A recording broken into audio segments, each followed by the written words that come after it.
Okay, hi everybody. It's Michelle Hill, your legacy builder at Winning Proof, and I am here with another edition of Winning Proof Unscripted, and I have the honor and pleasure today of interviewing and just spending a little bit of time with James DeMeo. He's the author of What's Your Plan? A step-by-step guide to keep your family safe during emergency situations. So welcome, James.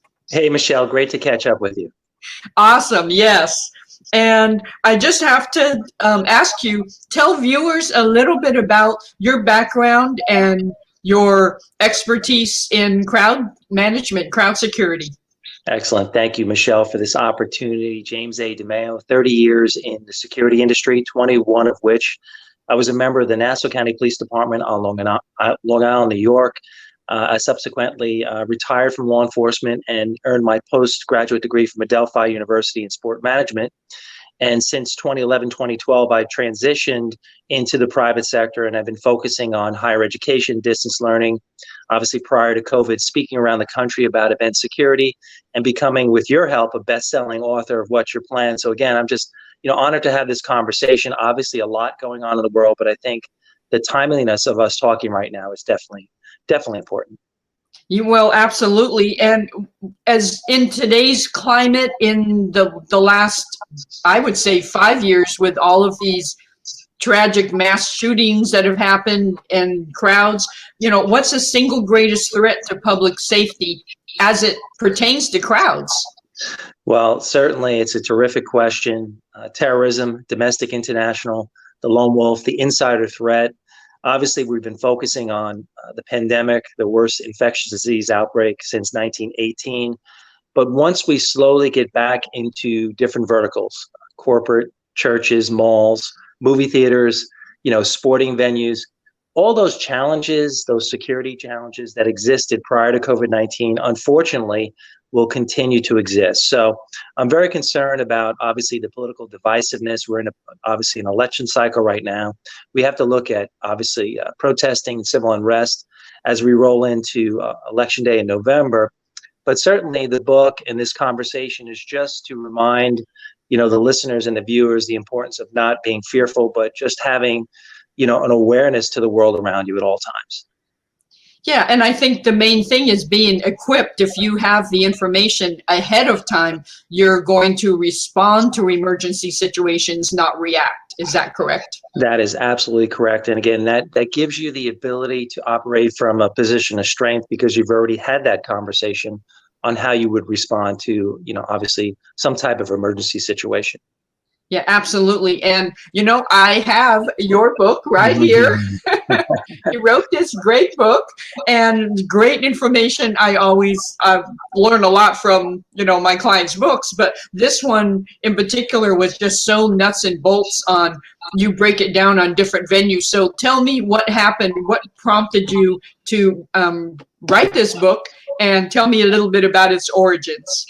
Well, again, thank you. I have this amazing book collaborator, ghostwriter, Michelle Hill, who was part of my team, obviously our publisher in Texas, but it was really based on a personal experience that I had with my family. And, we look back to 2017, think about all the crazy things that have happened in the world. So I tried to make the book as simple and user-friendly as possible for everyday moms and dads and families to kind of digest the information, regardless of where they were or are in a particular situation, and then just educate themselves on having that awareness. If you don't mind, I'd like to actually just read an excerpt from the book, which will really pinpoint the impetus for why I've written this book. And it comes from page 16 from What's Your Plan?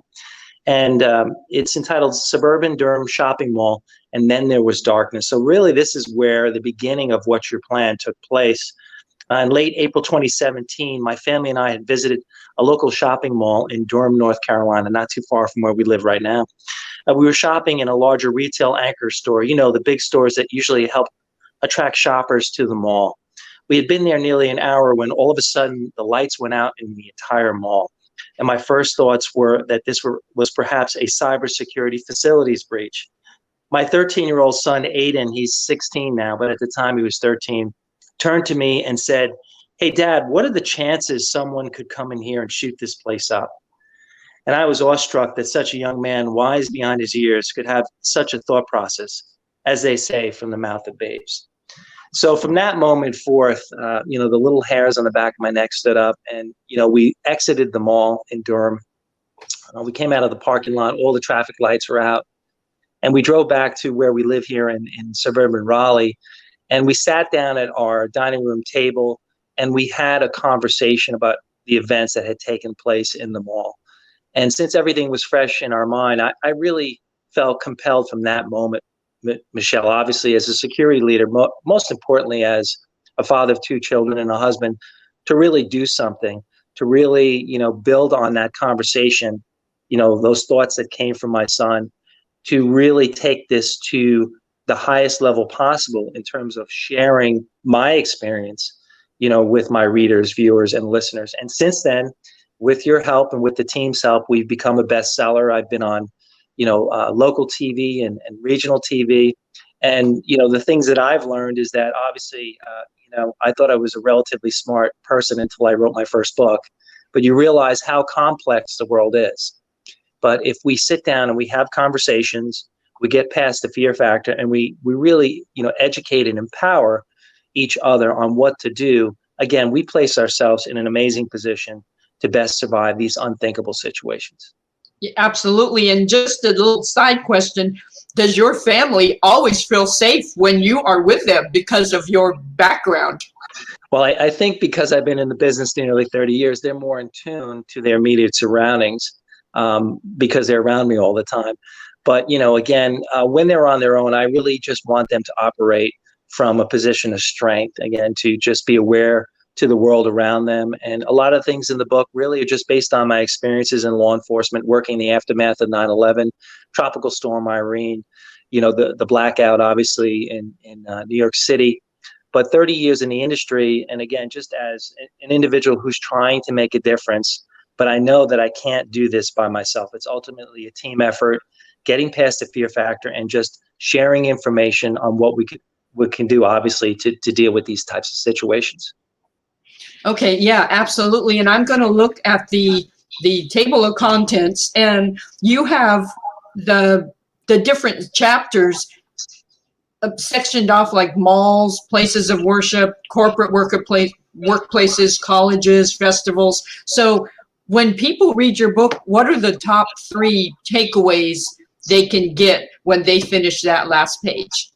Well, certainly, depending on where they're going. I mean, obviously, stadiums, venues, and arenas will be opening hopefully sooner than later. But, before you get out to PNC Arena, as an example, to read the chapter about, stadiums and venues, before you go to your place of worship, obviously your corporate workplaces, to read about those particular chapters. I would say first and foremost, no fear.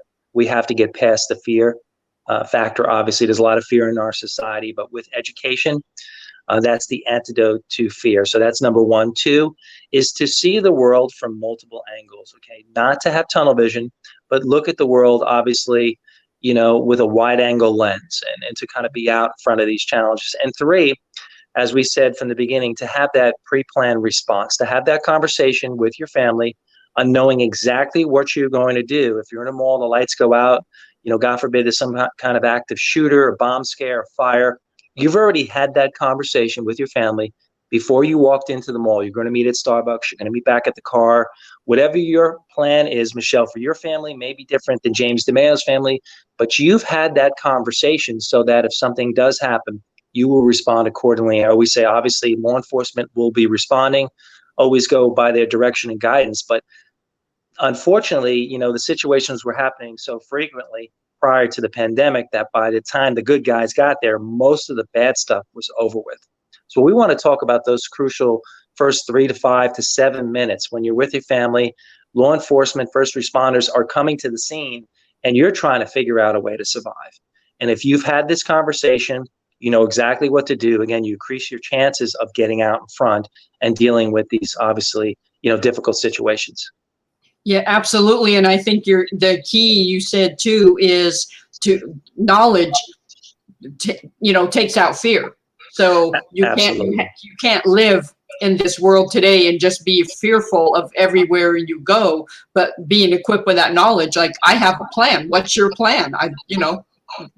just to have a plan to get out, to escape safely. Exactly. That's really what it comes down to. Yeah, absolutely. And I think this is just my own personal opinion, but this should be in every glove box, in every car. So when your family is going somewhere together, you know, even for a single like me, you know, just keeping it in there. Oh, I'm going here, I'm going there. Let me check out that chapter real quick to see what my plan should be, just in case.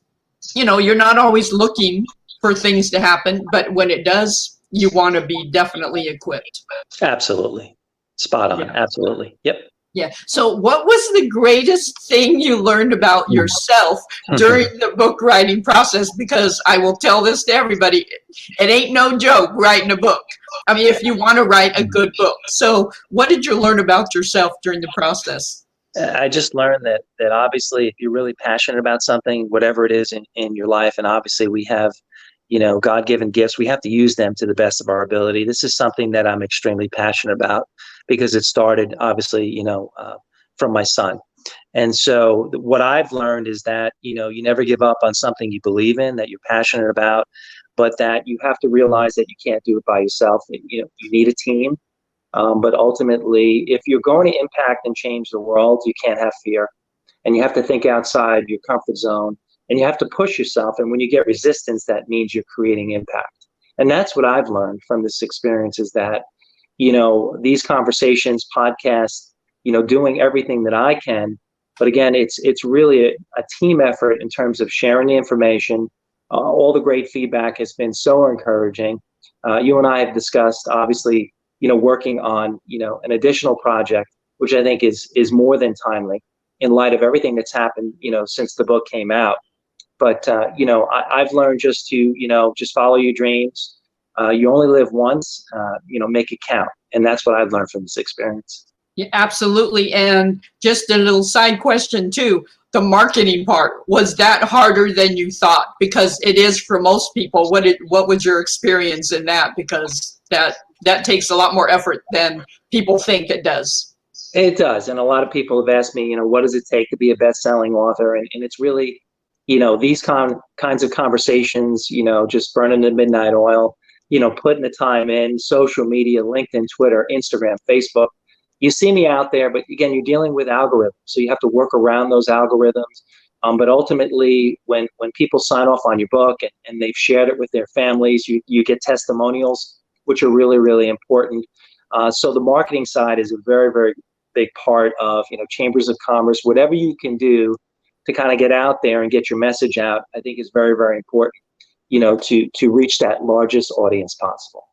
Yeah, absolutely. And I think you've been doing a few things after writing your book. The last 3 years, you have really had a lot of really new and great opportunities that you have stepped into. So tell a little bit about that.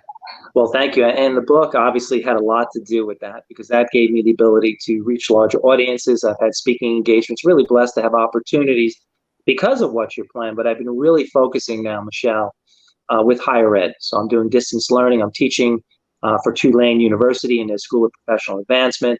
I'm teaching right now with Mercer University and Stetson Hatcher, business and economics about event security. I'm writing curriculum for a few universities, which I think is really, really important, is for the future leaders to have this knowledge in the event security space. But ultimately, you know, having these conversations, being really out upfront and transparent on social media about building these conversations to empower people during times of disruption and uncertainty. Yeah, absolutely. It's very needed. So how can people reach you? How can they buy your book? Well, thank you. It'd be great if they could share this video, obviously, in time to come. You know, social media, which is really important. But we're on jamesademeo.com. That's JAMESADEMEO.com. The book is obviously on Amazon. We're on Goodreads, and we're looking to, you know, just share the message, you know, locally, obviously, you know, regionally, and on a national level, in terms of sharing what we can do to get out front of these types of challenges. Yeah, absolutely. And if you could share just one tip, if a family is going out somewhere today, what would you tell them? Have the conversation before you leave the house, fully charged cell phones, know exactly what your plan is before you go into a particular space. As I've mentioned, universities, churches, malls, obviously AMC, I think, is opening today. So if you're inside a movie theater, you know where the exit signs are. Again, when you go into that space, you've already discussed with your family what you're going to do if you're dealing with any of these types of challenges, that we've talked about. But that's how you get past the fear factor, because you're out in front, you're prepared, you know what you're going to do. And obviously, you operate from a position of strength. And I always say that we want to lead from the front, lead without fear. And, that's a very important, meaning to me, because again, that gets us out in front of the challenges. Education and awareness are the antidote to fear. Fear is not an option. It's not part of the equation. It's simply not part of the equation. You can turn on media and see a lot of fear all throughout the world, but if you know exactly what you're going to do, you've had this conversation, you can, obviously get past the fear factor and empower yourself and your family to do the best you can to survive these unthinkable situations. Yeah, absolutely. Well, you were the awesome client. You were and continue to be. So I really appreciate, working with you and all the information I gleaned as just a perk of working on, helping you. It's your words, it's your stories, it's your information. Like I tell people, I just make the words look pretty on the page. So that you do. Yeah, and that's all I do. And I really enjoy that. But I really appreciate you being here today and just sharing the wealth of your knowledge and equipping us so we can go out there and, lead from the front. That's right. Absolutely. Thank you again, Michelle, for this opportunity. It's always great to catch up with you. Yeah, always. And so, this has been another edition of Winning Proof Unscripted, and you can reach Winning Proof at winningproof.com, or you can reach me via email at winningproof@gmail.com, or you can give me a call at 714-797-3731. So thank you and have a wonderful Friday.